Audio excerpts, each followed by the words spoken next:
agradecer a presença de todos vocês para ouvir uma autora que eu não tenho credenciais para falar, mas tem um crítico literário que depois vai apresentar.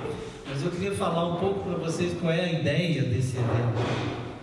Dr. José Mindli, que era o grande patrono que doou essa biblioteca para a universidade, ele dizia que uma das missões que ele tinha era inculcar o vírus da leitura nas pessoas, porque isso era a coisa mais importante para ele, essa relação com o livro, essa relação com a leitura. A partir dessa ideia dele, a gente sugeriu uma série de eventos que a gente começa hoje, e significativamente com a escola que leva o nome do Dr. José Mindli.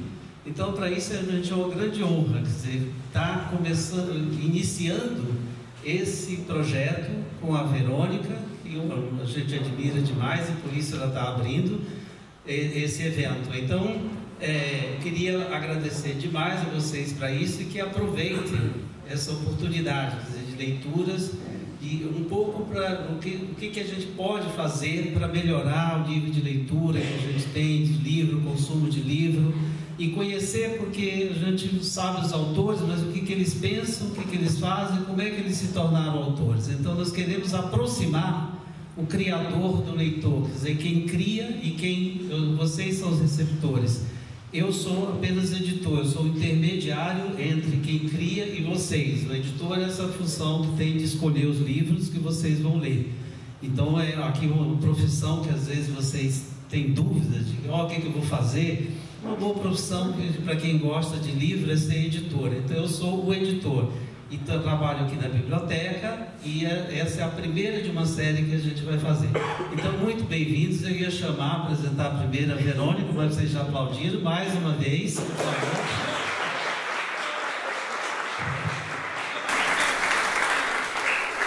Eu passo a palavra agora para o crítico, que vai apresentar melhor Desculpa a informalidade, mas é para ser assim mesmo, viu, gente? Tá? Obrigado, Plínio. Boa tarde a todos. Estamos com a Verônica Stiga, uma escritora que tem se destacado nos últimos anos com várias obras, inclusive infantis, que já estamos sabendo, já vimos hoje o livro. É até uma escritora muito divertida, já esteve na ECA falando com nossos alunos, adoraram a palestra, entre aspas, a aula dela, exposição. E é isso, ela, além de escritora, artista plástica, ela também dá aula na FAAP, ela tem um monte de coisa que ela faz, que acho que ela pode comentar com vocês ao longo da exposição, se ela achar que é legal, né, estabelecer a relação. Então é isso, muito bem-vinda, obrigado mais uma vez. Obrigada. Pode sentar, né? Sim, pode.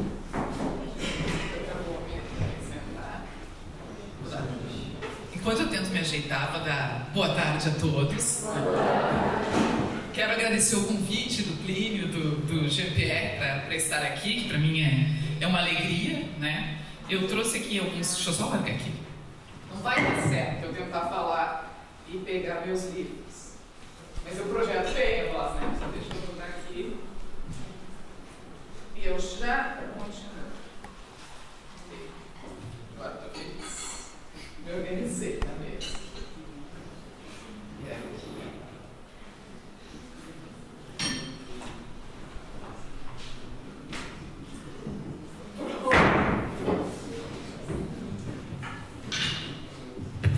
Pronto, agora já fiz, tá? Na mesa minha casa, uma extensão da minha casa, então estou um pouco mais feliz, né? Bom, a ideia, eu começo a falar isso, né? Então vocês me entendem, esqueci do relógio. Eu sempre trago um relógio também, porque eu falo pelos cotovelos. Vocês vão notar isso em pouco tempo. E aí o relógio também me faz não falar demais. Tempo.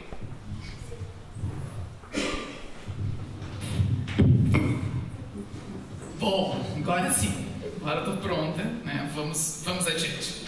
Bom, a ideia, pelo que vocês tinham me falado e me contado, era falar um pouco sobre as leituras, né?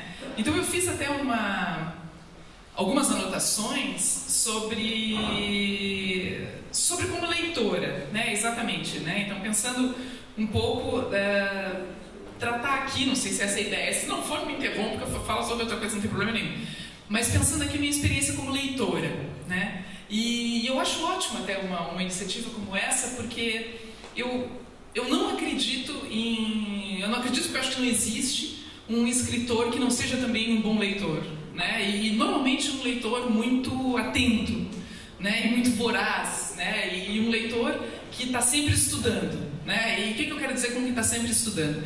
Que é o meu caso, por exemplo, né? Então, quando eu vou ler um livro de outra pessoa, logicamente, quando eu começo a ler o livro, eu estou sempre, ainda mais um livro que eu gosto muito, eu estou sempre prestando atenção como é que aquele livro foi organizado, né? Como é que se monta o personagem? E eu fico fascinada comigo mesma, eu fico fascinada, né? E comento comigo mesma. Eu digo assim, olha que maravilha a maneira como ele escreve, a maneira como ele organiza esse personagem, né? Então é uma coisa que me fascina muito, né? Então eu sempre leio assim, né? Mas aqui eu decidi falar um pouco de como é que surgiu, né, a leitura, né, na minha vida. E aí eu voltei lá para a infância, logicamente, né, e me dei conta que na verdade eu tive contato com os livros, né, eu tive contato, e aí vou falar até de uma maneira geral, tive contato com as narrativas, né, com as histórias, muito antes de ler, né. Então eu me lembro que minha avó e minha mãe, sim, eu sou de uma família degenerada, né, criada pela avó, pela mãe, enquanto o pai, né, estava sempre trabalhando, né, trabalhava muito. Mas então, minha avó e minha mãe, elas sempre leram para mim, né? E elas sempre leram muito para mim, porque ambas, tanto a avó quanto a mãe, eram grandes leitoras também, né? Elas gostavam muito de ler. Né? Minha mãe sempre gostou muito de ler, meu pai também sempre gostou muito de ler, e eles leem muito até hoje, né? Então também isso facilitava um pouco, porque eu tinha uma casa com muitos livros, né? Muitos livros, e a maioria livros de ficção, né? E a minha avó e a minha mãe me leram todo o Monteiro Lobato, né? Então antes de eu aprender a ler, por exemplo, eu já tinha contato com essas histórias, né? Então já tinha essa familiaridade com o Narizinho, com o Pedrinho, etc, né? Então, ou seja, eu conhecia muito bem esses personagens, né? E isso até de uma certa maneira me causou alguns problemas no colégio, porque na minha época havia na TV um seriado, né, que era do Sítio do Pica-Pau Amarelo, né? E nesse seriado a Emília era toda colorida, né? Que é a imagem da Emília que se ficou, né? A imagem da Emília que de uma certa maneira ficou, né? E eu me lembro que quando a minha avó lia para mim, eu pedi para ela uma boneca da Emília, que não existia, claro, comercialmente. Então minha avó me fez uma boneca da Emília. Só que essa boneca da Emília era a boneca que era conforme os livros, as ilustrações do livro, né? Que ela era completamente diferente dessa boneca colorida, né? Ela era uma boneca de pano, como a minha avó fez, com cabelo preto, né? O cabelo escuro. E eu levava para a escola e as pessoas, não, mas essa não é a Emília. Eu disse, claro que é, seus ignorantes, é que eu vi nos livros, né? Não é a da TV. Né? E claro, eu sempre tinha alguma resposta para quando decidiam me atormentar, né? Então eu tinha esse contato por um lado, né, esse contato das leituras, né? Então, ou seja, das leituras que minha avó e minha mãe faziam, né? Então antes de eu aprender a ler, e também elas me davam, eu tô vendo que vocês são muito jovens, mas bom que já vocês sabem o que é LP, né? Lá, lógico, porque até voltou o LP, né? Então na minha época tinha uns disquinhos, né? Então uns LPs pequenininhos e coloridos, né? E eram LPs que traziam histórias, né? Então eles contavam histórias. O Jean-Pierre tinha também, né? Então eles contavam histórias. Eu tinha vários, né? Vários daqueles LPs coloridos. Eu me lembro da história da galinha, né? Da galinha com os porquinhos, que eu tinha até dos 3 porquinhos, tinha algumas clássicas, né? Mas eu ouvia, claro, como toda criança, eu ouvia aquilo em looping, né? Então eu ouvia e depois ouvia de novo e ouvia de novo até decorar a história. E eu me lembro também que uma das que eu mais gostava era uma que se chama A Formiga e a Neve, né? Eu lembro dessa, A Formiga e a Neve. Eu até anotei aqui como é que era, porque eu já não me lembrava mais, né? Como é que ela era, porque eu só me lembrava do início, né? Que a formiguinha, coitada, ela tá andando e cai um floquinho de neve no pé dela e ela fica com o pé preso, e se não liberarem aquele floco de neve, ela vai morrer, né? Então ela começa pedindo pro sol, ela diz, eu me lembro até da vozinha da formiga, ela falava mais ou menos assim: "Ó sol, tu que és tão forte, derrete a neve que prende meu pezinho", né? E aí o sol respondia, mais forte que eu, ele tinha essa voz grossa, mais forte que eu, é um muro que me tapa. E aí ela ia pedir pro muro: muro, tu que és tão forte, que tapa o sol, que derrete a neve, né, desprende meu pezinho. E aí o muro também tinha um problema, era o rato que ruía, e assim ia num crescente, né? E é curioso que me lembrava dessa história, né, e quando comecei a escrever, né, e comecei principalmente quando a gente começa a escrever, a gente começa também a responder publicar livros, a gente começa a responder algumas entrevistas, né, e vira e mexe perguntam sobre as nossas leituras, né, o que a gente lia quando pequena, etc e tal. E eu me lembrava desse disquinho da Formiga e a Neve, e eu me lembro que é curioso, foi uma entrevista até específica da Zero Hora, do Jornal de Porto Alegre, e deu dizer que eu não me lembrava como acabava, né, porque o que sempre me interessou, talvez, nessa história, era justamente a repetição e o acúmulo, né? Que é uma coisa que depois eu notei como isso se integrou em alguns dos meus livros, né? Principalmente, talvez no primeiro deles, que é um dos da pilha que eu trouxe aqui, né? Um dos primeiros, deixa eu tirar daqui os meus, o primeiro que se chama O Trágico e Outras Comédias, né? Então ele tem um conto, por exemplo, só para dar um exemplo, um que se chama Durante, em que ele vai num crescendo, né? Ele vai sempre também num crescendo e vai por acúmulo, né? Então no ano do aniversário dele é uma pessoa que passa o dia inteiro atrás dele dando os parabéns, aí no segundo ano já são 2 e no terceiro ano são 3, até que aquilo vai cada vez se multiplicando, né, por um número absurdo. Então, ou seja, eu me lembrei imediatamente desse A Formiga e a Neve, porque me lembrava desse acúmulo, né, dessa repetição e acúmulo, que é como isso acabou migrando, né, para quando depois, anos depois, né, muitos anos depois, né, eu comecei essa carreira, né, como escritora. E eu não lembrava do final, né, e eu fui ver há muito pouco tempo o final, né, e o final, eu não sei por que eu esqueci dessa parte, talvez porque resolva. Né? Talvez porque resolva, e talvez porque eu gosto quando as coisas ficam um pouco em aberto, quando o problema não está de todo, né, resolvido, né? Então, me lembro que depois eu fui atrás, claro, né? E ela vai perguntando para o rato que rói o muro, né? O gato que come o rato, e etc e tal, o homem que bate depois tem o cachorro, chega no homem, até que o homem diz: mais forte que eu é Deus. Aí entra Deus na história, né? Mais forte que eu é Deus. E aí é Deus que libera a formiguinha, ele traz a primavera, né?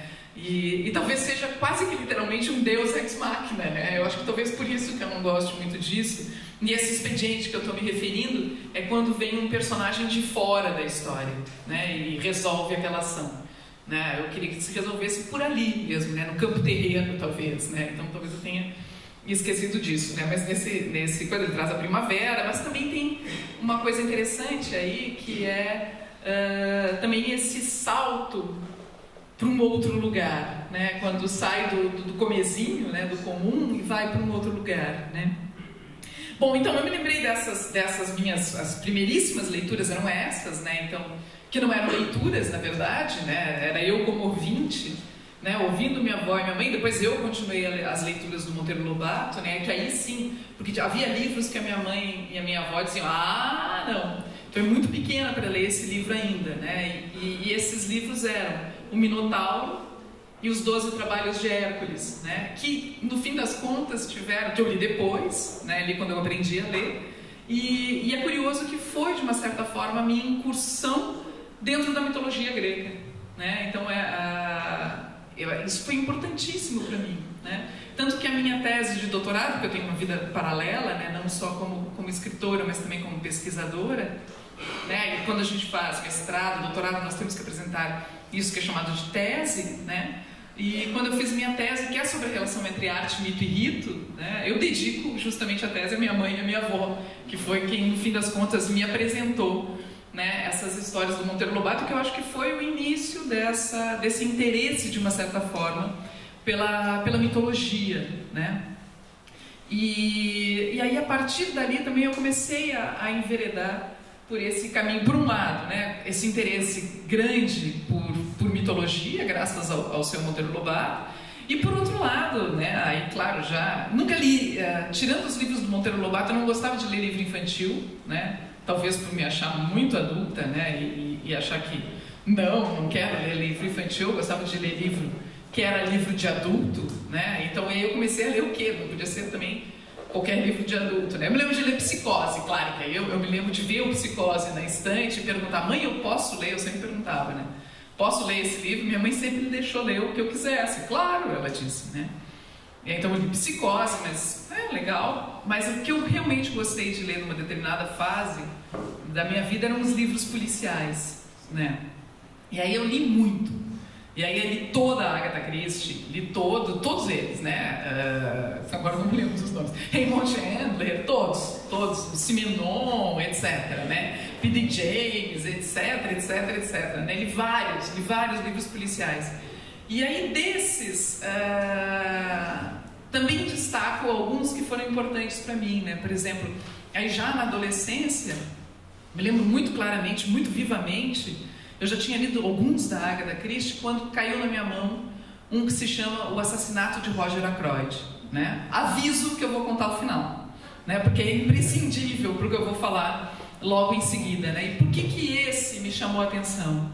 E aí não era só eu que lia Agatha Christie, era eu e a minha melhor amiga na época, nós líamos muito, a gente discutia os livros. E eu me lembro que eu li para ela ler esse para a gente poder conversar, né? E ela leu. E o que há nesse livro que me chama a atenção, eu estou destacando, é que ele tem um lance que é completamente diferente dos outros e que me fez talvez parar para pensar, né, o que afinal de contas é a literatura. Por quê?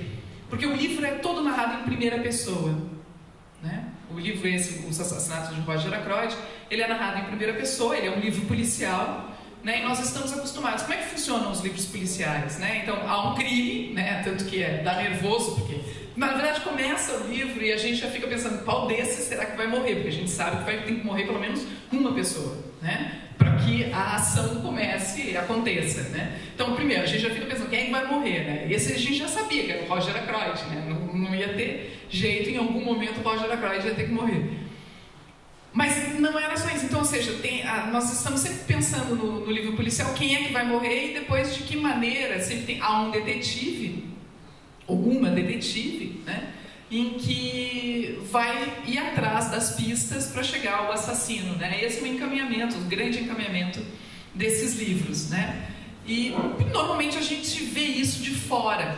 O que eu quero dizer? Normalmente era um narrador, talvez até em primeira pessoa, talvez até em terceira pessoa, mas que estava sempre de fora em relação ao que estava acontecendo. O que tem de diferente nesse livro da Agatha Christie? O narrador é o assassino. Então quando chega no final, e a última, eu não tenho esse, porque quando eu me mudei para São Paulo, eu sou do Rio Grande do Sul, meu pai deixou eu levar uma parte da biblioteca. Ele disse: não, pode levar os clássicos, isso daí, porque eu já li, né, não vou ler mais. Minha mãe também disse: não vou ler mais. Agora os policiais não, esses ficam com a gente. Então eu não tenho um exemplar aqui do Assassinato de Roger Ackroyd. Mas a última frase é a que ele revela, pelo que eu me lembre, que ele revela que ele é o assassino, né? Então, me lembro que a gente passou uma semana, Daniela era o nome da minha amiga, passou uma semana discutindo. É genial isso aqui, porque ele nos absorve, né? E a minha amiga, ela tinha uma péssima mania naquela época, que era sempre antes de começar um livro, ler a última frase. Então ela já sabia de início que o assassino era o Roger Ackroyd, né? Eu não Roger Ackroyd não, porque o assassino é o doutor que narra o livro, James Shepard, né? James Shepard, que narra o livro. Faz muito tempo que eu li, né? E ela sabia de início que ele que era o assassino, mas ou seja, é uma revelação no final, né? Então, ou seja, e aquilo nos chamou muito a atenção, e a gente passou um tempão discutindo aquilo, né? Porque na verdade eu acho que estava dado ali essa grande descoberta no meio desse universo policial, estava dada ali a grande descoberta das possibilidades da literatura, né? E ali já havia uma fascinação, tanto minha quanto dessa minha amiga, com isso, que era: uau, né? Nem sempre esse eu é um eu que vai ser, digamos assim, inocente, né? E aqui nesse caso inocente mesmo, porque ele era o assassino, né? Vai ser inocente, né? Esse eu, ele pode, no fim das contas, fazer parte da história. Na verdade, esse eu pode bagunçar a história, ele pode ser o cerne dessa história, né? Então, ou seja, esse livro narrado em primeira pessoa faz uma tremenda diferença se ele é o assassino, né? E é o típico livro em que, quando você chega no final, você quer ler de novo, para poder entender, peraí, né? Será que funciona? Né? Será que faz sentido essa maneira como ele montou? Será que está tudo fechado? Porque essa também é uma grande preocupação nos livros policiais. As coisas têm que fechar, elas têm que fazer sentido, né? Então dá vontade de ler de novo, e acho que foi essa talvez a primeira grande descoberta dessa leitura como estudo, né? Que eu falei para vocês logo no início, que é de voltar a ler e tentar descobrir como é que se montou esse narrador. Então, ou seja, eu estava muito mais preocupada com problemas de estrutura mesmo, problemas de como é que foi organizado aquele livro, né? Como é que ela nos enganou esse tempo inteiro, né? E como a gente entrou bem enganados nessa história, né? Então, a partir dali também foi um momento que eu me lembro agora, nem tinha anotado isso, que eu me lembro agora que tanto eu quanto essa amiga decidimos que a gente ia escrever um livro policial, né? E a gente começou a escrever, e aliás nem sei onde é que estava, vou ver se eu me lembro quando chegar em casa, perguntar para a Daniela que fim levou, porque a gente queria então escrever um livro policial, né? Não sei se a gente chegou ao final, porque para nós o máximo era o assassinato do Roger Ackroyd, então ele teria que ter um lance também, assim, né? Então a gente começou também a escrever algumas coisas, né? Eu e ela, mas a gente não pensava, é curioso que naquele momento nem eu nem ela pensávamos em ser escritoras. A gente não escrevia para ser escritora, a gente escrevia para se divertir, né? Na verdade a gente escrevia porque queria escrever, né? Acabava o colégio, a gente se reunia e decidia se sentar para escrever alguma coisa, e estava pensando em escrever esses livros policiais, né? E é claro, o lance era, né, como é que a gente vai superar, né, esse assassinato do Roger Ackroyd, né? Que é esse narrador em primeira pessoa e que faz uma tremenda diferença, né? E aí eu comecei também a prestar atenção para essas possibilidades da literatura, né? Na verdade tem aí também eu estava conversando até com o Eduardo um pouco antes, né? Acho que ontem ou anteontem, sobre as coisas que eu estava pensando em falar, né? E ele me chamou a atenção, está aí a descoberta da literatura, muito provavelmente, né? Porque realmente a descoberta dessa possibilidade da ficção, da própria ficção, né?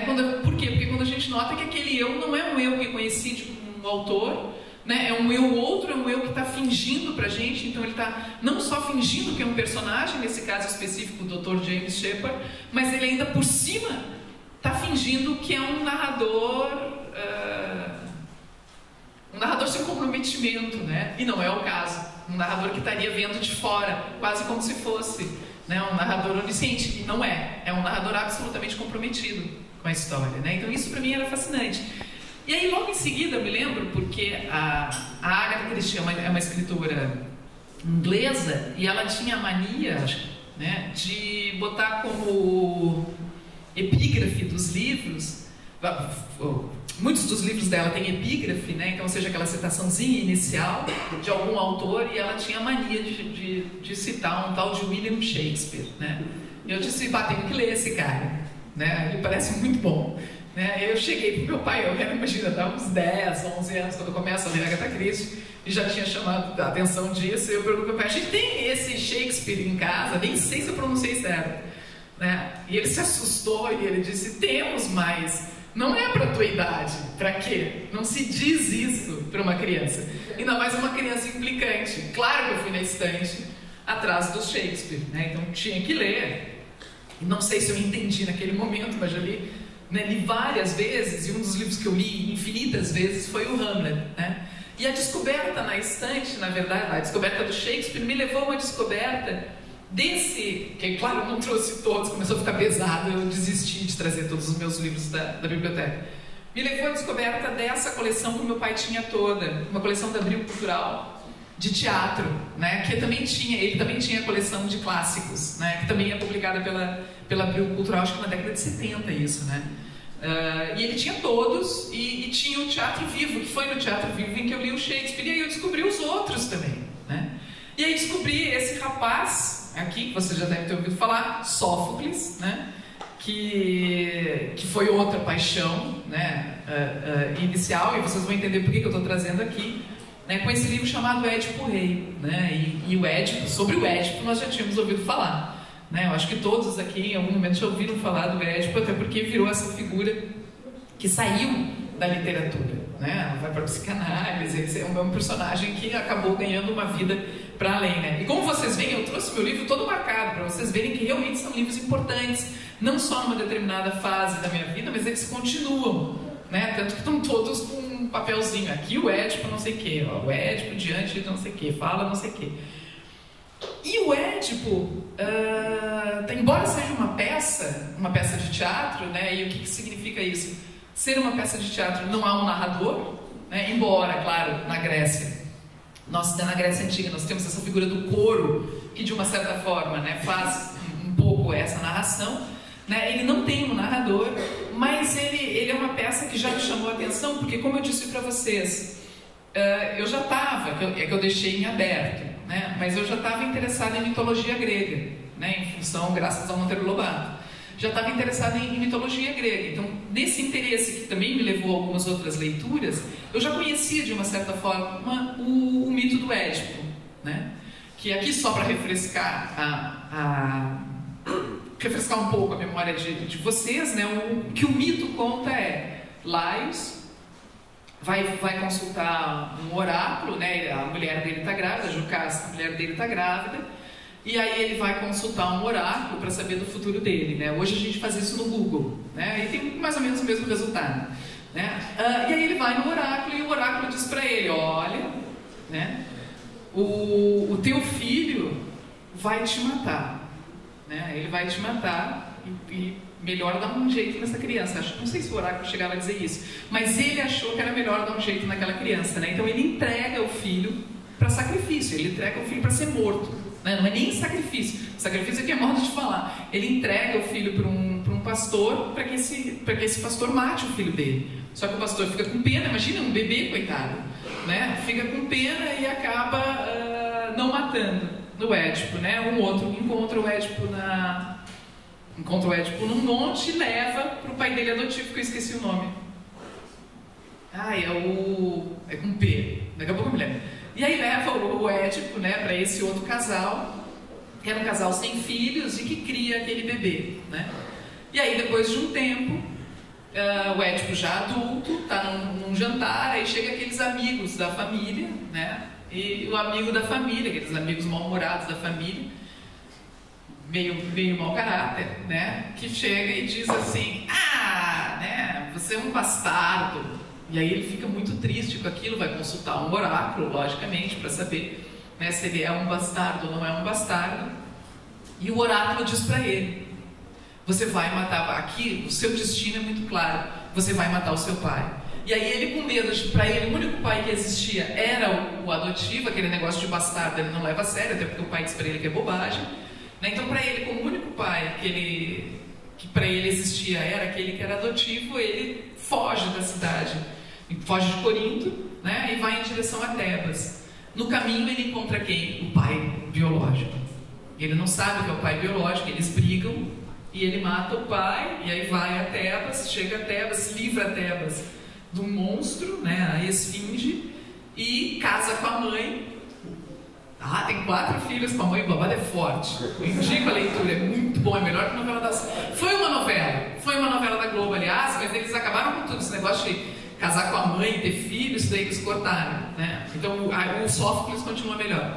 Mas então, babado forte, ele vai pra lá, casa com a mãe e tem 4 filhos, etc e tal. E aí até um dia que ele descobre. Por que eu contei toda a história para vocês?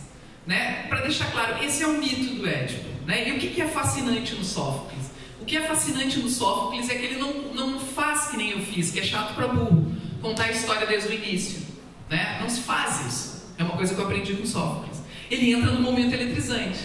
Qual é o momento eletrizante? Abre, né? Não tinha cortina no teatro grego, mas começa a peça, né? Como é que começa a peça? O povo chega ao Édipo, o Édipo é rei de Tebas, ou seja, ele já casou com a mãe, ele já tem 4 filhos, né? Então, ou seja, o horror já foi consumado, ele matou o pai, etc. Né? O público grego sabia disso. E chegam para ele e dizem, rei, a única solução, e eles nem avisam que está tendo uma peste muito terrível na cidade, etc. e tal. O público é informado, né? Ou seja, o leitor é informado de que há essa peste quando eles chegam para o Édipo e dizem, meu rei, eles tinham ido consultar o oráculo, lógico, né? Meu rei, a única solução para dizimar essa peste é descobrir quem foi o assassino do antigo rei, né? E quem é o assassino do antigo rei? O Édipo. E aí o que acontece aí? Como eu disse, volto àquele parênteses que eu não fechei, né, há um tempo atrás, que era, no teatro não há narrador, mas a gente pode ter uma ação que ela é focada num determinado personagem, e essa ação é focada no Édipo, né? E aí, o que a gente já sabe desde o início, quem conhece, né, o mito do Édipo, já sabe de uma certa forma desde o início, e é fascinante isso, é que a pessoa que é designada, para a gente usar esses termos, né, do romance policial, né, que é designada para ser o detetive, ou seja, para descobrir quem foi o assassino do antigo rei, né, é aquele que é o assassino, né? E é genial, né? O momento em que ele se dá conta disso é genial, né? Então, ou seja, também é um outro ensinamento dentro dessas possibilidades que eu acabei aprendendo com o Édipo. Começa com o assassinato do Roger Ackroyd, mas também passa pelo Dom Casmurro, né? Porque eu acho que a grande graça, depois eu vou fechar esse parênteses, a grande graça do Dom Casmurro, por exemplo, é ser narrado em primeira pessoa, né? Porque a grande dúvida é: a Capitu traiu ou não o Dentinho? Impossível a gente saber. É impossível a gente saber, porque quem está nos contando é o cara que tem ciúme, né? É o cara que tem ciúme. A gente nunca vai resolver essa questão. Ela é irresolvível, né? Porque é ele que nos narra. Quem é que está nos contando a história? É o cara que desconfia, né? Então é o cara que tem essa desconfiança na cabeça que nos conta. Então ele não é nem um pouco confiável, né? E aí, tanto que eu brinco nas minhas aulas de criação literária, eu brinco, o legal seria, gente, vamos acabar com o Dom Casmurro, vamos transformar numa narrativa em terceira pessoa, porque a gente vai ter que saber se ela traiu ou não traiu. Acabou o livro, né? Acabou o livro, né? Então acaba a graça do livro. A mesma coisa o Édipo, né? Se começa a contar desde o início, ou então se lança o foco para algum outro personagem, acaba essa grande força, né, que esse livro tem, que é justamente o próprio detetive descobrir que ele que é o assassino, né? E ele descobre isso, aí é um horror geral, ele fura os olhos, né? Um horror, né? Bom, aí então, o que mais eu queria falar para vocês? Agora eu ia fechar um parênteses e me esqueci qual era, né? Mas eu estava comentando isso desses narradores, né, que era uma coisa que me interessava, e de que maneira isso de uma certa forma vai me influenciar. Que eu tinha notado para comentar também, que o que acaba me influenciando por ler essas peças de teatro, né? Porque como eu, graças ao Shakespeare, comecei a ler teatro, né?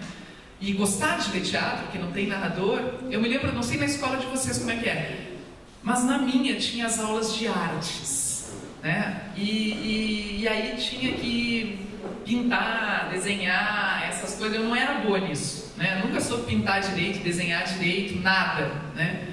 E aí eu propus para a professora se dava para fazer uma troca, né? Eu fazia uma peça, para mim era muito mais fácil escrever uma peça, dirigir, pegar meia dúzia de colegas, né? Dirigir esses colegas que eram não atores e encenar isso no colégio do que ter que desenhar uma paisagem, né? E ela topou, né? Então, ou seja, talvez ali esteja um dos meus primeiros experimentos desses, né, literários. Eu fiz essa peça, né? Era uma peça muito baseada em Pirandello. Eram os personagens que pediam, os personagens tipo personagem desempregado, parecia que eu já estava vendo que onde a gente ia chegar, né? Os personagens não tinham para onde ir, então eles entravam no sonho da protagonista e pediam que ela fizesse alguma coisa para que eles tivessem. Por isso que eu disse, mais ou menos tinha absolutamente influenciado pelos 6 personagens em busca de um autor, né, do Pirandello. Bom, então eu acabei fazendo essa peça e eu lancei meu primeiro livro em 2003, né, que é aquele que eu falei para vocês, do Trágico e Outras Comédias.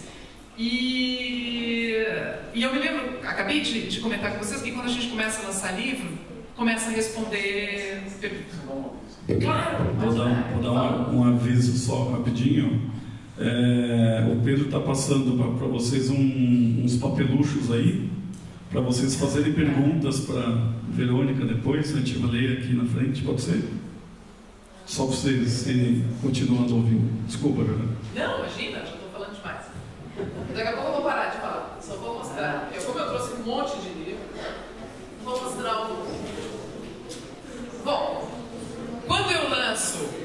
livro em 2003, eu já estou fazendo o meu doutorado, né?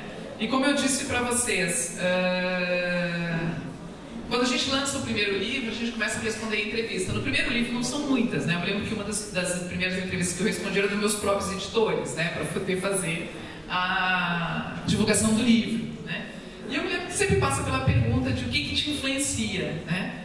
E eu não sei porquê na época, porque eu sempre fui implicante, né? Não é de hoje, e na época eu tinha uma blog que eu dizia, eu sou influenciada por Levi-Strauss de um lado e Jane Austen de outro, né? Porque eram as coisas que eu lia na época, né? Então, ou seja, depois da Agatha Christie, depois dos livros policiais, eu lembro que eu li muito Jane Austen, as Irmãs Brontë, né? Essa outra literatura que eu gosto bastante também, né? E principalmente Jane Austen, né? Adorava Jane Austen, né? Eu acho que eu gostava daquelas relações, tudo gira em torno do dinheiro no fim das contas, né? Nessa literatura dessa mulherada, né? Tudo gira em torno de vamos fazer um bom casamento, né? Para resolver esses problemas. E com exceção do Jane Eyre, que foi assim, sei lá, um baque, né? Para mim, todos os outros acabam bem, né? Então sempre tudo acaba bem. Então acho que por isso que é legal. Agora o Jane Eyre não, o Jane Eyre acaba bem mal, né? Que é da Charlotte Brontë. Mas então, eu lia muito Jane Austen e aí eu vim com essa, né? O que me influencia é o Levi-Strauss e Jane Austen, né? E agora pensando, lembrando, né, dessas coisas, eu acho que com o Levi-Strauss tem tudo a ver, né?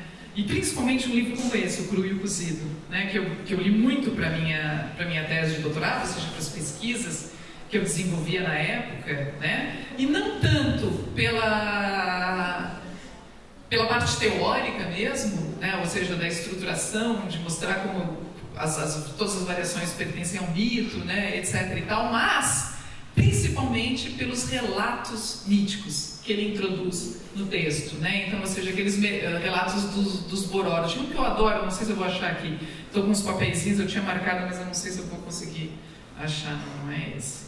Mas é um que ele perde a bunda. Eu achava tão engraçado aquilo. Né? O herói ele perde a bunda, e ele fica sem bunda, né? Fica sem bunda, e é genial, porque eles ficam falando e eles se preocupam, como é que ele vai fazer cocô agora, entendeu? E é genial, ele não tem mais bunda, e eu assim, isso aqui é fantástico, né? Então eu nem prestava tanta atenção no resto do Levi-Strauss, mas eu gostava mesmo dessa parte dos mitos, né? Que é simplesmente genial.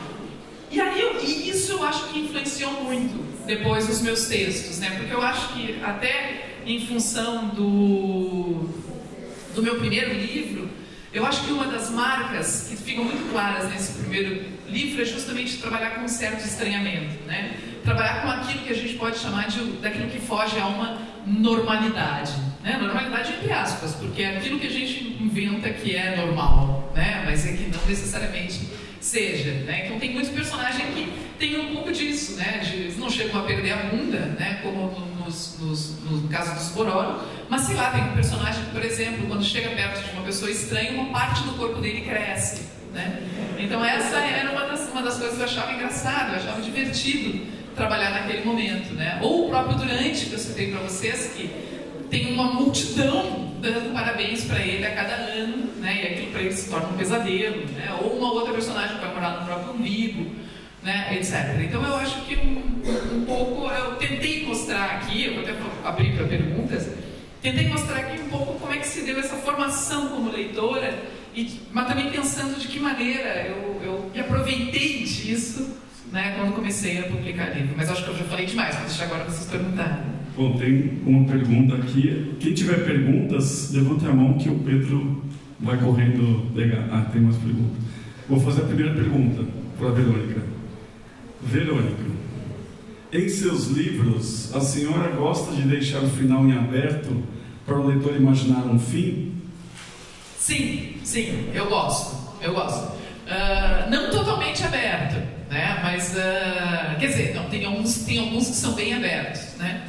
Mas eu gosto de deixar sempre esse espaço para o leitor, né? Essa é uma preocupação que eu tenho, de deixar o espaço para o leitor, de garantir esse espaço para o leitor, que o leitor também ajude a elaborar aquela história, né? E pensar a respeito dela, né? Tem alguns que infelizmente são muito fechadinhos, né? Então, por exemplo, a Janice Umbigo, ela vai realmente parar no umbigo dela no final e aí tá fechado, né? Acabou. Ela entrou dentro do umbigo que ela mais queria na vida. Acabou o coisa. Mas há outros não. Há outros que tem um final em aberto. E até vou contar uma história para você, não devia, mas eu vou contar porque eu sou língua grande. Me encomendaram há um tempo atrás um texto que era para fazer para um livro especial sobre as ferrovias aqui de São Paulo, sobre a malha ferroviária daqui de São Paulo, e a ideia era fazer a partir de fotos, de imagens, né? E aí é um texto que vai entrar no meu próximo livro, né? Que não está publicado ainda. E eu imaginei, eu peguei uma série de fotografias, né, em que tinham vários, tinha um maquinista e tinham os rapazes que trabalhavam, né, nos trens. E aí eu imaginei, sei lá por que cargas d'água, eu imaginei como se eles estivessem montando uma espécie de rebelião, né? E o final é super aberto, né? O final é assim, então é toda uma preparação, o conto todo se dá na preparação para alguma coisa que a gente não sabe muito bem o que é, porque a minha ideia era deixar esse muito bem o que é em aberto, né? Então termina quando eles finalmente vão começar a ação, né? A ação que eu não narro, né? E aí termina com eles assim, e aí todos botaram seus óculos escuros, menos o fulano que não botou seus óculos escuros, né? E acaba, porque a ideia era acabar em cima. E aí o pessoal do livro me ligou e disse, Verônica, acho que está sem final. E aí eu disse, não, é assim mesmo. É assim mesmo. Não faltaria, sei lá, uma frase, duas. Eu disse, não, é assim mesmo, é sem final. É sem final, não ficou faltando, né? Porque eu achou que tinha... Outra pergunta. Miriam da Rádio USP, que está aqui. Miriam, cadê você? Oi, Miriam. Tudo bom, Miriam? Qual a linguagem você usa para atingir os jovens adolescentes? Não sei. Vai ficar tão mal eu dizer para eles isso, mas eu, na verdade, não penso assim exatamente como é que vai ser. Eu, na verdade, não penso como vai ser. Mentira. Eu vou dizer o que eu ia dizer. Eu ia dizer que eu não pensava como era meu leitor, mas é mentira. Eu penso sim como é que é meu leitor. Quando eu estou escrevendo para o Eduardo, eu estou escrevendo para alguns amigos meus, eu estava no meu marido, está lá atrás, né? Para alguns amigos meus, né? Eu estou imaginando como é que eles vão reagir, né, àquilo. Então, na verdade, eu acabo não pensando em faixa etária, né? E eu tenho na cabeça que são meus leitores ideais, é como se eles fossem meus leitores ideais, né? São quase, embora sejam meus amigos, que eu imagino, eles são abstratos, né? Então é como se eu imaginasse um leitor abstrato, né? Mas eu espero que os jovens gostem dessas coisas, né? Tem muito cu, tem umas coisas assim que eu acho que o jovem talvez ache divertido. Ou não. A gente nunca sabe. Por falar nisso, para novos autores, quais dicas você pode dar para quem tem interesse em ser autor? Ler. Tem que ler muito, né? Eu acho que tem que ler muito. E ler, como eu falei para vocês, ler interessado, sabe? E ler quando gostar de alguma coisa, parar para pensar sobre aquilo, voltar, reler, né? E eu dou um exemplo bem recente, que eu falei das minhas leituras de, sei lá, juventude, mas agora, nas férias, em julho, acabei descobrindo um autor que eu não conhecia, que é o Malcolm Lowry, né? Do Under the Volcano. Eu li, na verdade, num apartamento alugado em que eu estava, né? E lá tinha a tradução portuguesa para o livro, que na tradução portuguesa o título é Debaixo do Vulcão. Mas parece que aqui no Brasil tem uma tradução ótima do Leonardo Frois, que é A Sombra do Vulcão, né? Então, e é um livro fascinante. Eu lembro que quando eu comecei a ler, eu estava fascinada. E aí, quando eu estou lendo, eu não estou só aproveitando a história, porque eu estava aproveitando a história, mas eu estava fascinada também com a maneira como ele narrava, com a maneira que ele abria um parênteses na história, por exemplo, sem abrir esse parênteses, sabe? Ele estava contando de como é que se dava aquela família e, de repente, fazia um flashback. E aí, dentro desse flashback, um outro flashback, né? E aí voltava e, de repente, estava voltando no ponto. E eu me lembro que eu chegava no outro dia, né, eu lia de noite, né, eu lia de manhã e sempre comentava com o Eduardo, né, sempre comentava com ele, olha só que fascinante, isso aqui é genial, né? Isso é genial, essa maneira como ele monta. Então, quando eu digo ler, é ler prestando atenção, né? Eu acho que essa é a maior dica que se pode dar para quem quer escrever, né? A gente tem que ler muito, né? Outra pergunta que tem a ver com essa. Oba. Olá, Verônica. Eu vou imitar a pessoa falando. Olá, Verônica. Oi, olá. Que dica você tem para o leitor que quer conhecer, né, as palavras literárias, os livros literários, do tempo de agora? Aí, parênteses, para fugir um pouco dos clássicos. Olá, pessoa. Você é uma pessoa. Tem nome, então, a pessoa? Pedro. Olá, Pedro. Olá, Pedro, sabe, não, vou começar pelo final. Ainda bem que eu dei o exemplo, depois eu estava achando que era muito vindo nada, o exemplo do Malcolm Lowry, né, que eu li recentemente, porque eu andava lendo muita coisa contemporânea, muita coisa saindo agora, né, e eu me lembro que quando eu terminei de ler o Malcolm Lowry, que é um livro de 50 e pouco, agora não vou me lembrar qual é a data exata, mas é da década de 50. E eu me lembro que um dos comentários que eu fiz, né, eu comentei para todo mundo esse livro, eu disse, não, você tem que ler esse livro que é genial. E eu disse, acho que eu não vou mais perder tempo, juro que eu disse isso, acho que eu não vou mais perder tempo lendo o que está sendo produzido agora, eu preciso ler alguns clássicos. Né? Então, você me pegou na pior fase, a fase em que eu decidi que é bom ler esses clássicos. Né? Até porque, por que eles são clássicos? Porque eles ainda nos falam coisas de hoje. Né? Por isso que a gente chama de clássico. Né? A gente chama de clássico no fim das contas porque eles ainda estão ecoando hoje. O Édipo eu leio e é impressionante. Né? É impressionante como ele ainda fala do nosso tempo. Né? Prometeu acorrentar, então eu falaria um monte. Né? Tem vários que ainda falam muito. Né? E claro, isso não quer dizer que não vá ler os contemporâneos. Claro, é sempre bom pra gente. Afinal, são as pessoas que estão no nosso tempo, né, e produzindo ficção, né, no nosso tempo. Aliás, eu sou uma delas, né, eu dizendo isso, tipo, não leia, eu quero perda de tempo. Vai ler o Malcolm Lowry, né, que é genial, por exemplo. Né, mas eu acho que você queria saber, na verdade, como entrar. Né? Tem um ator que eu gosto muito, que eu trouxe, já que eu trouxe, eu vou mostrar. Né? Não é brasileiro, mas eu amo ele, que é o Mário Bellatin. Tem 2 livros deles, ele é mexicano, né? E, na verdade, eu sempre atrapalho, eu acho que ele é peruano e foi criado no México, ou o contrário. Não, ele não foi criado no Peru, ele mora no México agora. Mas, adoro o Bellatin, né? E ele é contemporâneo, está agora escrevendo, né? E ele é simplesmente fantástico, ele tem uma escrita que é diferente de muita coisa que eu vejo por aí. Né? A maneira como ele narra, a maneira como ele olha as coisas, me interessam muito. Né? E há 2 livros dele publicados, só que foram publicados pela COSAC, não sei se acha ainda, que é o Flores e o Cães Heróis. Né? E tem também um que foi publicado numa editora lá do Rio Grande do Sul, que é um dos melhores dele, que se chama Salão de Beleza. Né? Então tem alguns desses livros dele por aí, mas é espanhol, né? Se você lê espanhol, né, vale muito a pena. Né? Ele é um que eu acho que é, né, que é legal de ler. Mas não sei se era isso que você queria saber.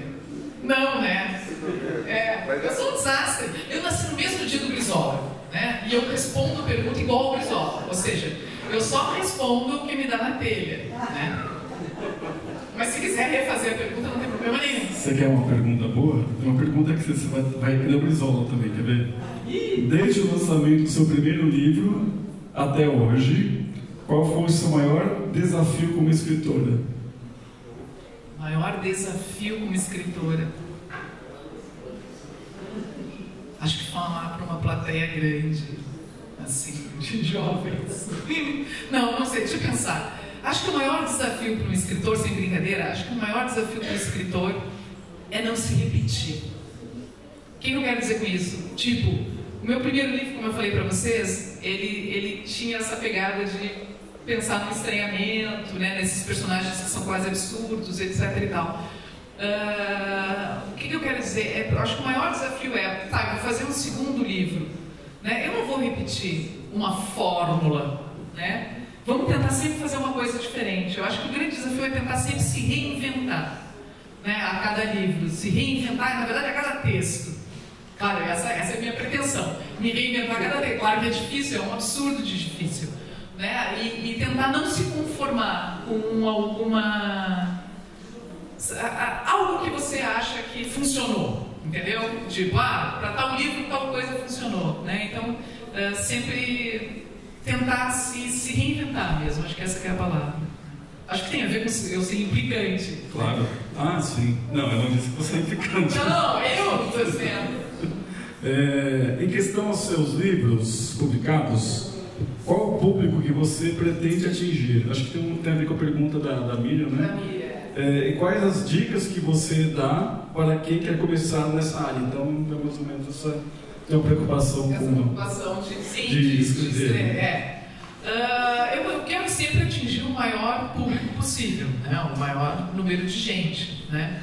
E de diferentes, sei lá, as mais diversas pessoas também, não interessa a idade, né? Não interessa sexo, não interessa nada, né?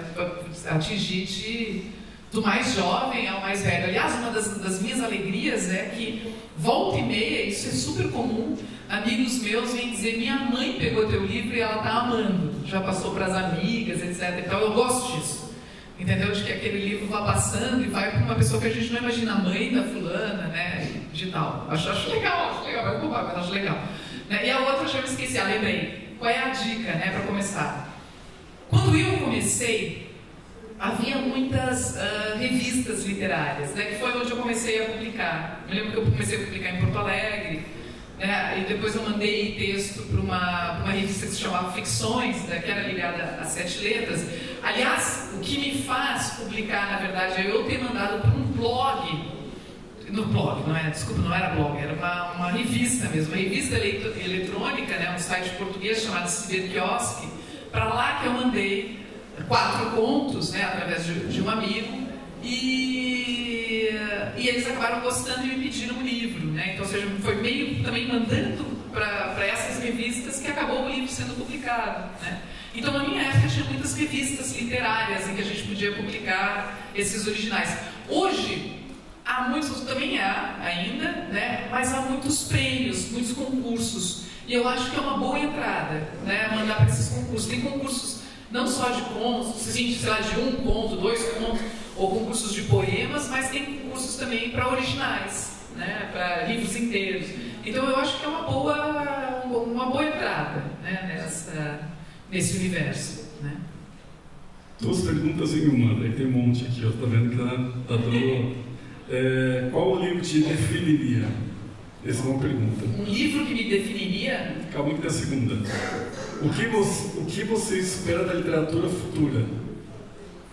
Espero que continue boa, né? Espero que continue me surpreendendo, né? A literatura futura, que é a nossa, né? Na verdade, a gente sempre está falando do futuro a partir do nosso tempo, né? E sempre olhando para o passado, né? Então é sempre essa, até porque o presente é o passado do futuro, né? Então a gente está sempre nesse meio tempo, né?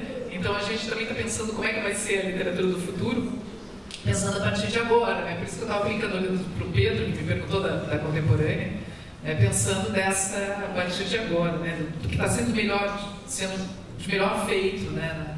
Em literatura daí para adiante, né? Mas eu não conseguiria imaginar. Olha, se tiver mundo, a gente já está no lucro, né? Porque com o aquecimento global, etc e tal, tá complicado, né? Então a gente tendo mundo, eu acho que a literatura continua. E as outras eu já esqueci. O livro, antes eu tivesse esquecido, porque eu não sei. O livro que me define. Que livro que me definiria? Não sei. Não sei, porque a tendência, e eu acho que não é essa a questão, a tendência é responder qual que eu gosto, né? Mas não é o caso, seria o que me define, né? É perigoso? Né? Não sei, espero até o final eu vai responder. Senão amanhã eu estou respondendo sozinho em casa isso. Como geralmente surgem suas ideias?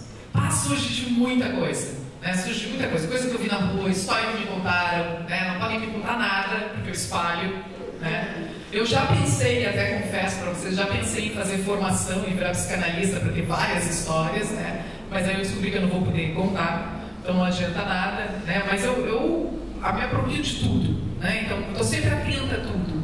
Né? Então, não por acaso, aliás, eu não trouxe aqui, não por acaso, um dos meus livros se chama Delírio de Damasco, e é um livro que recolhe frases que eu ouvi na rua. Né? Então, também dá essa ideia de como eu estou sempre atenta a tudo. Né? Então, as ideias vêm assim dos lugares mais absurdos. Né? Vem alguma coisa que faça com que eu pense, né, numa ideia. Né?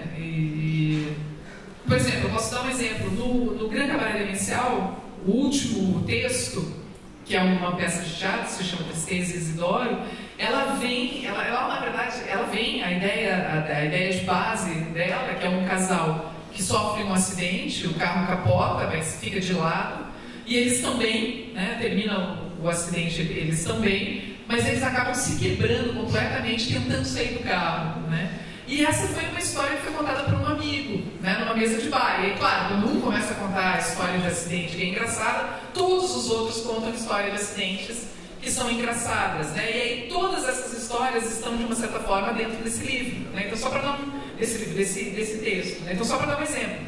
Então, de vez em quando a ideia vem disso, de vez em quando vem de uma imagem, né? Eu me lembro que Os Anões, o conto inicial, ele veio de uma frase que veio na minha cabeça. Um dia me veio uma frase que era: ele tinha a altura de um pigmeu e ela batia na cintura dele.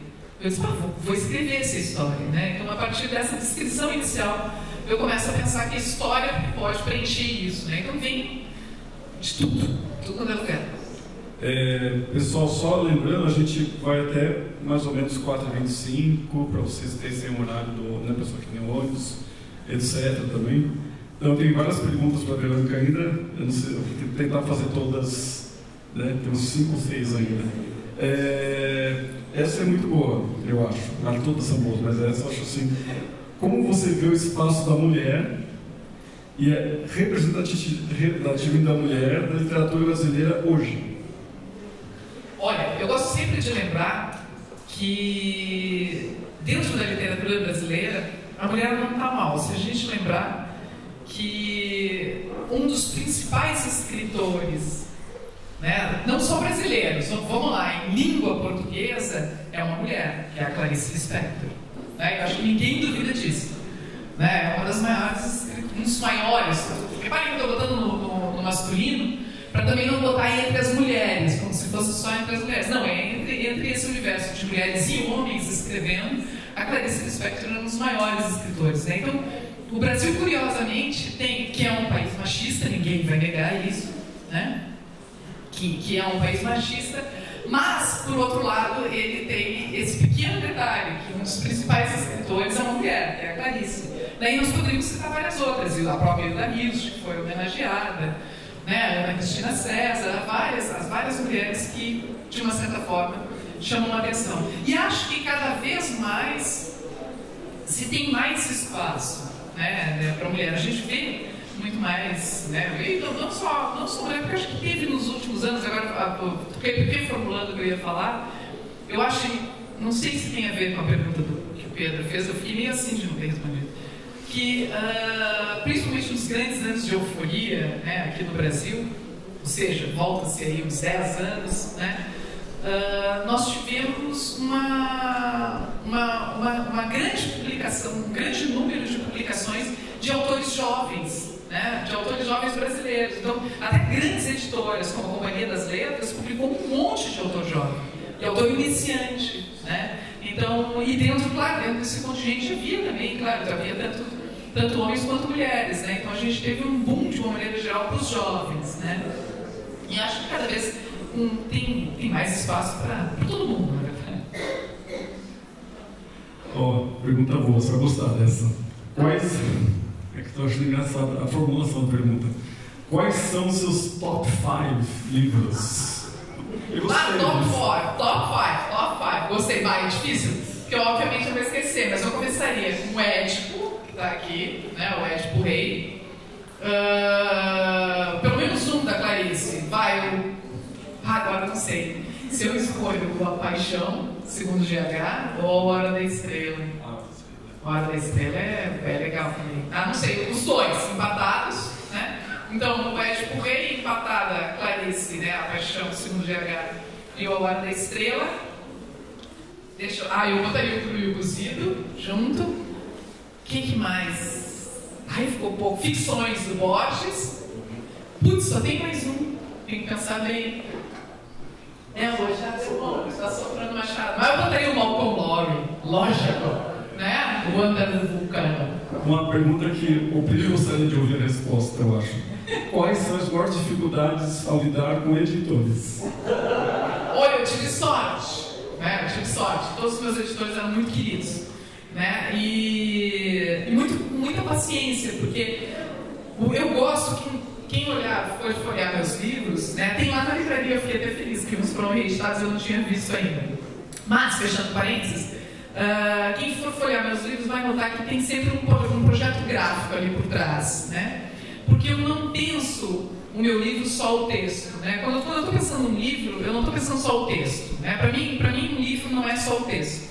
Então, ou seja, por que eu estou querendo dizer isso? Que não é publicar de qualquer maneira, né? Eu estou sempre pensando que forma ele vai ter. Porque eu acho que a maneira como o livro se apresenta faz parte do livro, né? Então todos os meus livros, com exceção do primeiro que foi meio publicado no susto, mas todos os outros foram sempre pensados, né? Que forma ele ia ter, os anões eu queria que ele fosse uns anões, né? O cabaré eu queria que tivesse ilustrações, ele não tem índice, tem um programa. O Obsânios de Arte é cheio de imagens, as imagens que ajudam a criar a ambientação do texto. O Sul vem com um texto fechado, um texto escondido, né, porque também era um lance com o qual eu queria trabalhar. E aí, dito isso, eu volto ao editor. Não estou dando uma de brisola, mas é só para explicar. Poderia criar caso, né, porque quando eu chego lá, eu já chego com alguma ideia, né. Quando eu chego na editora, eu já chego com alguma ideia na cabeça. Olha, eu estou pensando em fazer assim, fazer assado, usar papel cartonado, usar, sabe, alguma coisa, trazer ilustração. E eles sempre abarcaram muito bem a ideia, sempre toparam muito bem, né, as ideias. Então sempre foi tranquilo. Por isso que eu digo, são uns anjos, né? E fizeram sempre como eu queria, fiquei muito feliz com tudo. Outra pergunta, na sua biografia, diz aqui, estão com folder, né? Então estão sim. com a cola na mão. Assim. Com a cola na mão. Na sua biografia, diz que você é crítica de arte. Diz que é ótimo. Diz que adorei, eu acho, concordo plenamente. Tanto cultural como social, né? Isso. Você leva essa crítica para os seus livros? Adorei o diz que, né? Eu acho que eu vou usar sempre, porque é muito melhor, né? Tira esse peso de é crítica de arte. Não, ela diz que é crítica de arte, é isso mesmo.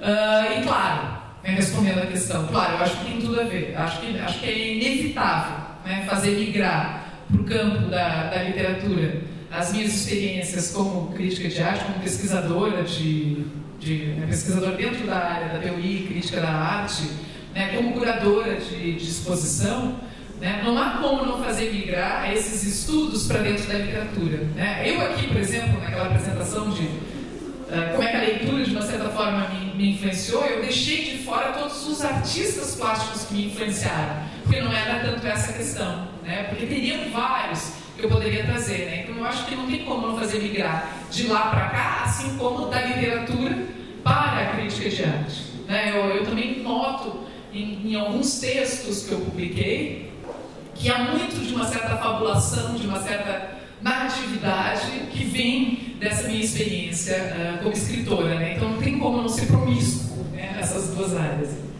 Qual a maioria, estou tentando entender a perguntinha assim, dos seus livros, qual a maioria de gêneros que você usa? Eu tento usar todos, né? E aí todos, não só os literários, como os sexuais também, né? Eu gosto, é uma das coisas que me deixam felizes, é poder testar o limite dos gêneros, né? E de uma maneira mais até, digamos assim, em última instância, testar até o próprio limite da literatura, né? Mas principalmente testar o limite dos gêneros literários e eu diria até mais das formas que podem ser formas literárias. Por quê? Porque tem textos meus que tomam uma forma, né? Não só de poema, conto, que são gêneros tradicionais, peça de teatro, né? Mas também de outras coisas que poderiam ser, por isso que eu estou chamando formas literárias, né? Como palestra, anúncio de jornal, legenda, né? Legenda de jornal também, etc, né? Então eu gosto muito de trabalhar com esses gêneros. Os meus livros, eles trazem tudo misturado, né? Então, seja mesmo o romance, ele também traz todos esses, todos não, mas traz vários gêneros, né? Ele trabalha com essas várias formas literárias, né? Então é uma coisa que eu gosto de trabalhar. E eu brinquei dizendo que não é só com os gêneros literários, mas também com os gêneros sexuais, porque há em mais de um texto, né, também essa colocação em questão, né? Eu lembro que já lá no primeiro livro há um conto chamado Depois da Chuva, que é narrado em primeira pessoa, e que eu me lembro que eu não queria que fosse uma voz que se identificasse nem como uma voz feminina, nem como uma voz masculina. E deu um trabalho no campo, porque eu não poderia usar nenhum adjetivo que marcasse o gênero, né? Então eu tinha que usar só com um de dois gêneros, né? Então eu estava até relendo ele um dia desses e eu descobri que o único adjetivo que usa é idiota, porque idiota serve para qualquer um, né? Então, idiota serve para qualquer um. Então a minha ideia era criar uma voz ali indefinida, né? Com essa indefinição. Daí é só um exemplo até para outros, né? Filme ou livro? Por quê? Eu gosto dos dois, preciso escolher. Não, eu adoro os dois, adoro os dois. Talvez, olha, livro eu não sei até agora, mas talvez um filme que me defina é Kill Bill. Perfeito. Mas agora livro eu ainda não sei. A influência da linguagem rápida, acho que instantânea, nessa linguagem de hoje, e superficial da internet, te preocupa na hora de escrever para o público? Não, já digo que não. Não me preocupa, porque eu acho que não estou preocupada em competir com a internet, eu acho que não. Não, né? Será que eu preciso dizer mais coisa? Eu acho que aí, na internet, o legal, se eu tivesse tempo, eu faria uma coisa na internet, que eu acho que sim, seria legal de levar uma literatura, né, para dentro da internet. Não é tanto botar textos na internet, mas, por exemplo, criar perfis, entendeu? Ou seja, pega no Facebook e cria 5 perfis, ou seja, a gente cria 5 personagens e coloca esses personagens na vida, né? Puxa, isso ia ser muito legal. Há um amigo nosso, meu Eduardo, que ele tem esse personagem, né? Ele é um personagem que interage, né? Tanto que ele está até querendo publicar esse livro, que é genial. O personagem se chama Rabuja Rubirosa. E é um nostálgico, entendeu? Nosso amigo é paulista, mas o personagem dele, o Rabuja, que conversa com todo mundo, ele é um nostálgico do Rio de Janeiro, do início do século XX, então é divertidíssimo, né? Então ele sim, ele coloca lá o personagem no meio no meio dessa vida digital, de rede, sei lá como a gente pode chamar. Imagina. Mais alguma coisa? Algumas perguntas.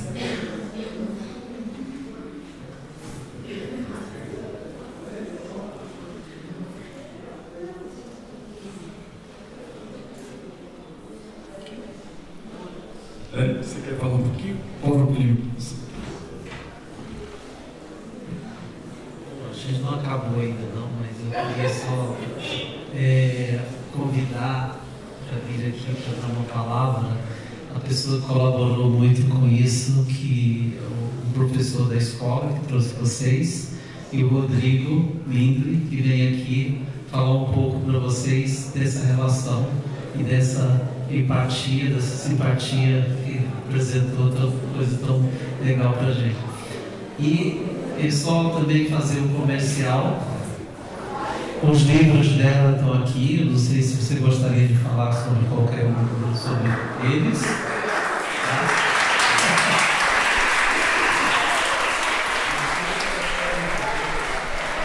Mais ou menos o que é.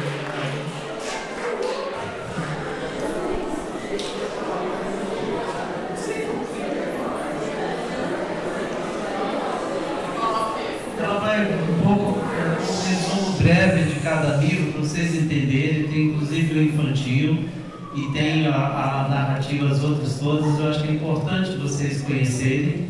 Então eu vou pedir que o autor, que é sempre bom, que ele é a melhor pessoa para falar do livro, que nós temos a interpretação e tem a interpretação dela. Então eu queria ouvir dela de cada um livro que ela acha, de cada um livro, o que ela falaria do livro dela.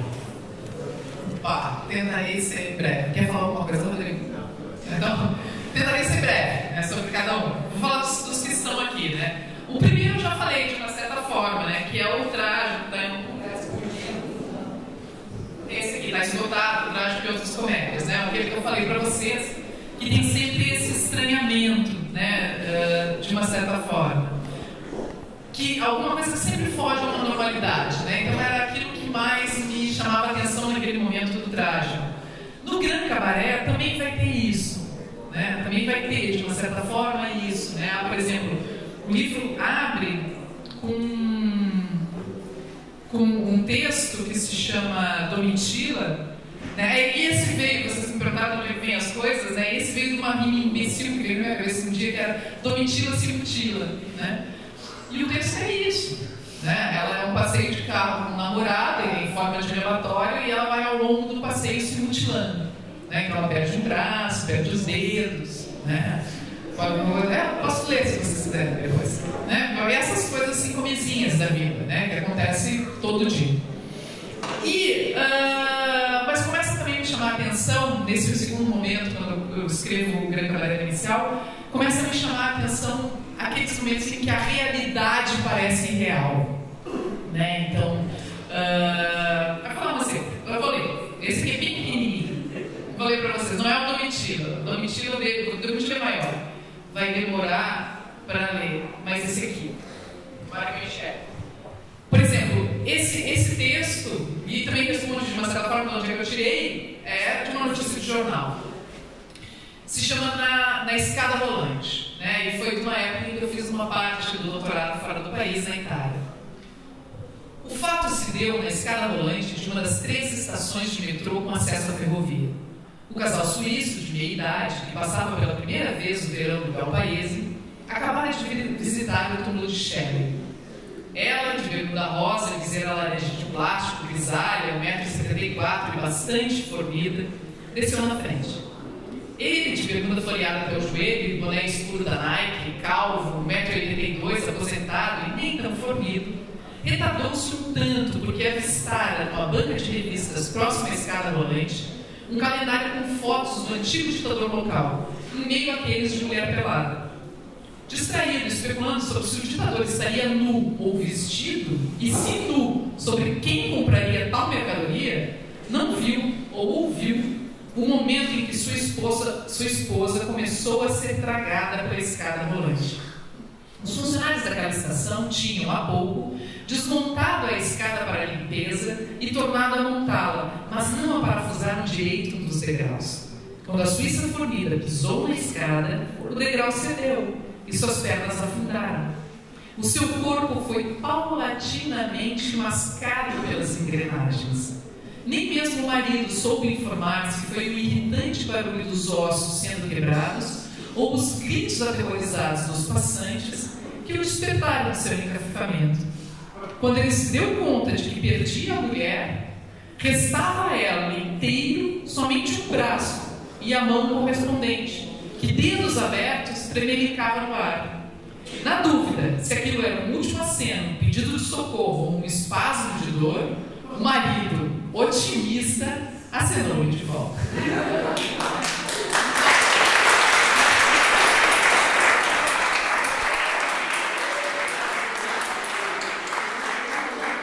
Então, se o primeiro era um absurdo total, nesse outro tem também contos como Domitila, que ela vai se mutilando ao longo do passeio, mas há também um outro movimento que é prestar atenção na própria realidade quando a realidade parece real. E foi uma notícia que eu li no jornal. E vocês acham que o detalhe da mão é invenção minha? Não! O detalhe da mão é uma das coisas que estava na matéria. Eu me lembro, eu devia ter guardado aquele jornal, né?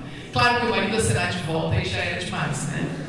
Isso foi o primeiro. Então, nesse Gran Cabaré Demencial vai ter um pouco isso também, vai ter esses dois lados. E começa a surgir aqui também aquilo que eu mesma chamo, em relação a mim, de atenção aos gestos, né? Ou seja, como naquele conto que eu já citei para vocês, do Tristeza e Isidoro, que é do casal que vira o carro, né? Então, ele é em forma de peça de teatro. E aí, então, há no teatro aquilo que a gente chama de rubrica. O que é a rubrica? A rubrica é aquilo que vai descrever o que está acontecendo. Uma sala, entra o Édipo, né? A multidão está ali esperando, isso é a rubrica, né? E aí, nessas rubricas desse texto, começa a ter muito isso que eu estou chamando de uma atenção ao gesto, ou seja, de uma descrição das ações dos personagens, né? Ou seja, aí em vez de descrever e dizer, fulano estava constrangido, começa a me interessar mostrar esse constrangimento, né? Que é uma coisa que vai estar muito clara, por exemplo, no meu romance, que é de 2013, e que tem um título em polonês, que se chama Ubzanie i Świat, né? Porque o personagem principal é polonês. E aí há um momento nesse livro que justamente eu quero dizer que esse personagem ele hesita em abrir uma porta, e aí eu poderia só dizer isso, ele hesita em abrir uma porta, mas eu acho que a gente pode dar uma imagem mais viva para o leitor, né? Então eu mostro que ele vai pegar a maçaneta, ele nota que tem uma mancha no braço, ele tira a mão da maçaneta, e assim ele vai retardando, por meio disso que eu estou chamando de uma atenção ao gesto, né? Dessa descrição. Então, além vão se somando as coisas, né? O absurdo não sai totalmente, mas ele vai se somando e vai se transformando, né, em outras coisas. Entre um e outro, há esses chamados anões, né? Na edição, essa aqui já é a edição pelo SESI, na edição original, eu não trouxe aqui, ele tem aquele papel dos livros infantis, que se chama papel cartonado, um papel grosso, né? Então ele fica em pé, esse aqui também fica mais ou menos, essa fica em pé, né? Então ele ficava em pé porque a ideia era que o livro fosse mais um anão, né? E são contos, eu chamo tudo de conto, embora eles tenham as mais diversas formas, né? Mas eles são textos dos mais diversos gêneros e todos muito pequenos, né? Muito pequenos. E aqui nos anões, para além dessas coisas que eu falei, né? O primeiro são os anões que são massacrados numa confeitaria por pessoas de bem, né? Então tem coisas tipo essa que poderia ter acontecido, né? E aí, mas ele vai ter também textos pequenos, ele é dividido em 3 partes: pré-histórias, histórias da arte, né? E aí confesso a vocês que cada uma dessas partes tem 7 contos, né? 7 anões, né? Eu achei tão engraçado fazer isso, mas acho que ninguém imagina que eu fiz de propósito, fiz de propósito. E histórias são histórias propriamente ditas, contos com começo, meio e fim, histórias da arte, muitos contos que dizem respeito a artistas, escritores que eu gosto, né? E o pré-histórias, que é o que talvez seja o elemento que é um pouco diferente já nesse livro, que são histórias em germe, né? Histórias em potência. São pré-histórias porque não são histórias totalmente formadas. Claro que há uma brincadeira com essa ideia de pré-história, né? Então vai ter contos ali reunidos que é caça, colheita, né? Caverna. Mas são histórias que não são completamente formadas. Então, só para vocês... E claro, dentro do livro, ela vai adquirir um outro sentido, né? Dependendo de onde ela está, ela tem um sentido, depende, desloca dali, bota em outro lugar, ela vai ter um outro sentido. Então, o primeiro ponto é sobre um massacre de um casal de anões numa confeitaria. O segundo ponto do livro diz assim: teste. Que tal fazer então o mesmo teste com mulheres gordinhas de cabelos crespos? Né? Então, ou seja, ele traz um certo enigma, né? Um certo enigma que pode ser completado ou não pelo leitor, né?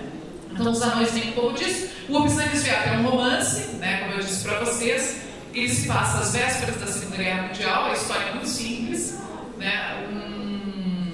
Um homem de mais ou menos uns 60 anos, polonês, né? O Paulo, que ele se chama, mora na Polônia, e o livro começa com isso, começa com umas cartas, a carta do médico e a carta do filho dele, né?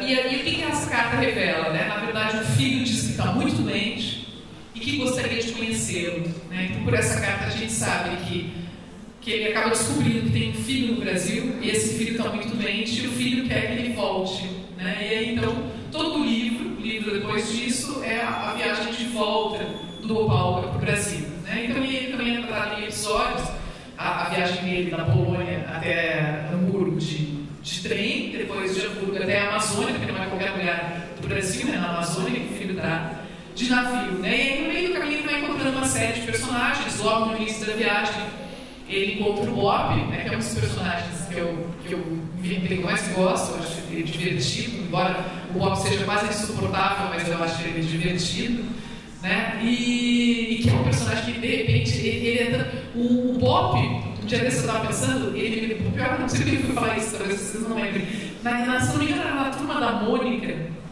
tinha um personagem que sempre entrava com um cartaz no quadrinho, não sei se vocês lembram disso. Lembra que agora eu não lembro o nome desse personagem. Era um personagem que estava acontecendo a história e o personagem passava na frente dos outros, né, com um cartaz para chamar a atenção. O Bob é um pouco esse personagem, né, então ele vai tomando um pouco a história e vai deixando o protagonista até meio de lado, mas é da natureza do Bob, não há como controlá-lo. Né, é um pouco assim. Então ele também é contado, né, em episódios. E o último que está aqui, eu tenho alguns outros por editoras, né, são editoras mais artesanais, né, que eu acabei trazendo. O último se chama Sul, e é aquele livro que eu falei para vocês, que tem um texto escondido. Né, ele tem um texto escondido, ele vem com o último caderno. Todo livro é organizado em cadernos, né, e todo livro, se vocês forem na biblioteca, talvez ainda encontrem, todos os livros eles vinham fechados. Né? E a gente tinha que abrir, os antigos a gente tinha que abrir em casa. Hoje em dia eles também saem da gráfica fechados, mas aí se faz o que se chama de refilar, que é cortar, né, as pontas. Então a gente recebe eles cortados, abertos. Né? Mas o último caderno dele é fechado. Né? E é fechado pelo seguinte: no livro, se vocês vão ao índice, tem 3 textos: 2035, Mancha e O Coração dos Homens. Na verdade, ele tem 5 textos. Ele tem um prólogo, que não está no índice, e ele tem esse texto escondido. Por quê? Cada texto está num gênero. Né? O 2035 é um conto propriamente dito, Mancha é uma peça de teatro, e O Coração dos Homens é um poema em primeira pessoa, e um poema que finge ser confessional. Né? O que eu quero dizer com isso? Ele finge contar uma história que aconteceu comigo, eu, Verônica, que está na capa, por isso a minha foto na capa do livro, né? Eu até mantive a franja para poder ser reconhecida, porque é importante que as pessoas saibam, sou eu, essa criança linda na capa sou eu, né? Porque eu era lindinho, né? Essa gracinha daí sou eu, né? Porque reforça essa ideia, que como se passa no passado, reforça essa ideia de que aquele poema é confessional, ou seja, o que quer dizer isso? Que aquele eu que fala coincide com eu, Verônica, essa da foto, né? E o poema começa dizendo: quando pequena fui um espelho, uma representação da Branca de Neve e os 7 anões. A peça era toda falada em inglês, etc. e tal, e vai contar o que aconteceu. E aí o texto seguinte, que vem fechado, ele só diz o seguinte: a verdade sobre o coração dos homens. Bom, se o outro finge ser confessional, ele estabelece um pacto com o leitor. Né? Ele está dizendo: olha, eu estou dizendo, é sobre mim. Mas quando eu apresento outro texto e prometo contar a verdade sobre o coração dos homens, eu estou quebrando esse pacto. E aí eu estou dizendo: opa, tem alguma coisa que eu contei ali que não é verdade, que é mentira. Logo não é confessional. Logo não tem uma identificação total entre aquele eu, né, e aquela figura da capa. Né? E aí a minha ideia era: se o leitor quer romper esse pacto ficcional, ele tem que romper o livro. Né? Então eu cheguei com essa ideia na editora. Por isso que os editores são os anjos. Né? Então tem que ter um texto fechado em que ele tem que estragar o livro, ele tem que rasgar o livro, tem que romper o livro. Né? E o que me interessa aí é que é um gesto único. Uma vez rompido um pacto, não tem como voltar atrás. Né? Rompeu, acabou. Cortou o livro e leu, não tem como voltar atrás. É irrepetível. É um gesto irrepetível. Né? Então esse é o último, acho que eu já apresentei todos, né? Esse é o último livro. Então todos, né? Não sei se vocês... Legal, muito bom. Obrigado, né, Verônica? A gente queria agradecer muito Plínio pela oportunidade, o Heron, que é o diretor da biblioteca, que está aqui, vocês que organizaram, a Verônica veio compartilhar, e dizer assim, Grajaú aqui na periferia é demais, né? Muito bom Grajaú vir até aqui, a escola. Eu sinto que vocês são alunos de um pedaço da cidade que tem uma potência criativa enorme. Vocês fazem parte desse lugar, né? O Grajaú tem escritores, tem coletivos, tem uma força muito grande.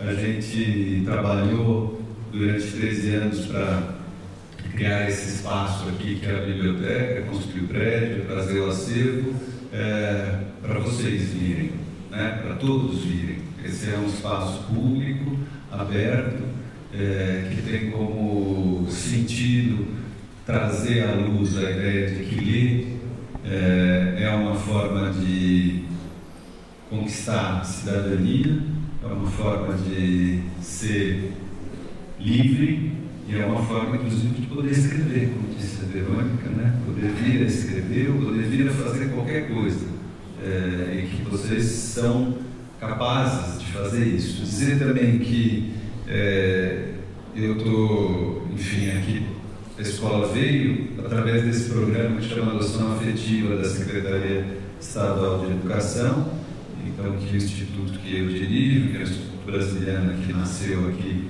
desse prédio, assinou um termo de adoção afetiva da escola, mas eu sinto que mais eles me adotaram do que eu adotei eles, porque eu sempre vou lá, eu sou super bem recebido e eles são sempre muito especiais, né? A escola tem uma pequena biblioteca que, quem sabe, a gente vai conseguir que ela possa crescer, né? Essa é uma das vontades que a gente tem. Uma das professoras, Ana Carolina, compartilhou, eu queria então convocar todo mundo, vai ter uma carreata poética lá no Grajaú, e a arte homenageada é a tatuagem, dia 4 de novembro, a concentração é 8h30 da manhã, na sede da Capes Artes, na Rua Jequirituba 325. Então, estão todos convidados aí para participar da carreata. E os outros encontros com os outros escritores, aí a gente tem o desafio de conseguir transporte para a turma, né? Então, quem sabe aí algum, né, raio venha do céu e promova essa possibilidade. Agradecer ao Oswaldo que está lá. Oswaldo, vem cá, chega mais aí para dar uma palavrinha para a turma, vai?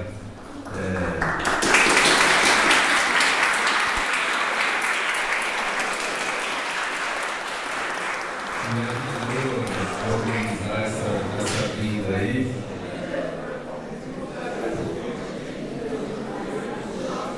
Gente, estou aqui como representante da diretoria de ensino, né? Sul 3. Isso é um primeiro passo no trabalho junto com o apoio do Rodrigo, e tem muita coisa a ser pensada ainda, né?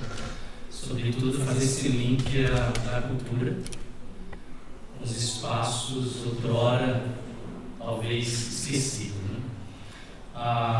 Tem uma ação na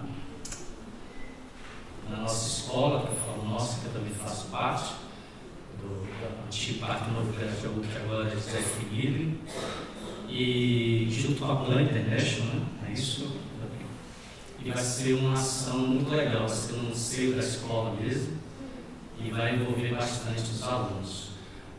Fica já um recadinho que eu conversei com a Maria Villani, que é a mãe do crioulo, para a gente tentar ali, compreendendo a consciência da região, para a gente conversar com o crioulo, né? Eu mantive já um contato com a Villani para a gente ter um diálogo ali com o crioulo, e provavelmente nós vamos lá no Washington e aí vamos atrelar a ação do Rodrigo junto com o crioulo, né? Para conversar com vocês. Primeiramente vai a Villani, eu já aproveito esse espaço para dar esse recado para eles. Né? Primeiro vai a Villani, né? Ela vai fazer a apresentação de alguns poemas, alguns escritos do seu último livro, e depois vai o crioulo, ali no bojo da situação, conversar com vocês. Quem vai ser o crioulo? Já ouviu alguma coisa do crioulo? Então, mantendo contato aí com ele, um cara super amigável, super aberto, né? Crioulo. Da Villani, né? Eu disse o seguinte, a gente vai fazer uma parceria. Estou aproveitando esse espaço aqui para avisar para eles. Então, você já autoriza as perguntas, que ele vai ficar lá à disposição de vocês, tá bom? Para dialogar, para estabelecer um link do que está acontecendo fora, né, da música, com o pessoal aí da periferia, tá bom? Eu agradeço a oportunidade que o Rodrigo continue fazendo esse trabalho maravilhoso aí de nós. Eu só corrigir, né, que ele faça esse trabalho com o pessoal do centro, periferia aqui, para o centro.